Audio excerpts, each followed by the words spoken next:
Well, today, the head of Meta, Mark Zuckerberg, announced plans to end fact checking and removing restrictions on speech across the platforms. That includes Facebook, Instagram, and Threads. Zuckerberg said that he wants to restore free expression on those platforms. And Michael Spikes, a professor at Northwestern's Medill School of Journalism and the director of Teach for Chicago Journalism, joins us now. Thank you very much, Michael.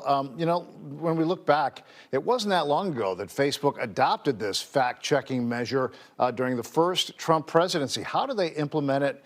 How effective was it? And I guess more importantly, why change it now? Well, I think it became really, really evident to people that we needed more fact checking happening on these sort of unmediated platforms like Facebook. So the leaders at Meta worked together with a coalition of fact checkers that included people like journalists, like other fact checking organizations, both here in the US and around the world, to engage in a practice of helping them do some of the moderation on their platform of different types of messages that would be uh, posted to it, to make sure that those messages that might be coming up with some questionable content in it could be flagged as possibly misinformation. So it's expensive, right? I mean, tell me, what is the motivation here? Zuckerberg, again, said it was about freedom of expression, but I have to ask, is there also a fear of not being in the good graces of the incoming administration? Is that part of it?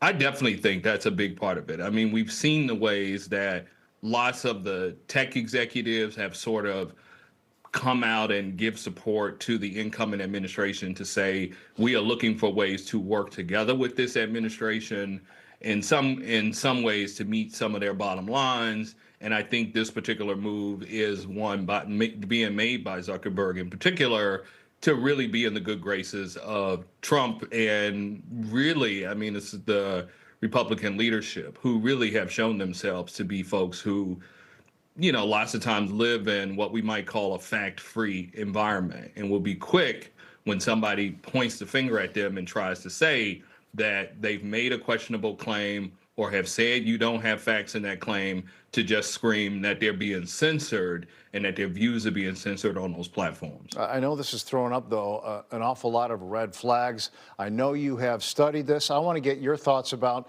your concerns about American discourse going forward, and how will people be consuming information now when so much of what we read is through social media?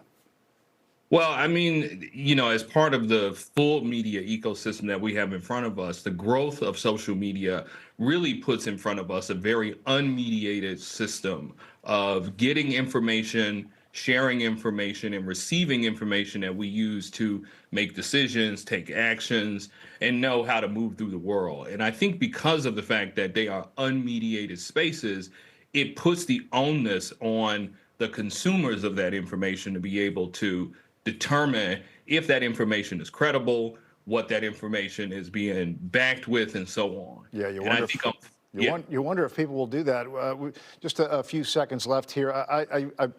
Facebook is a business-driven enterprise, right? And so it's subject to demands of the marketplace. What are your expectations going forward?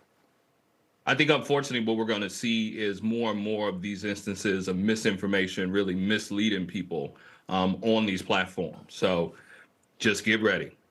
All right, Michael Spikes at Northwestern University. Appreciate your time, and thanks for your perspective. Thanks so much.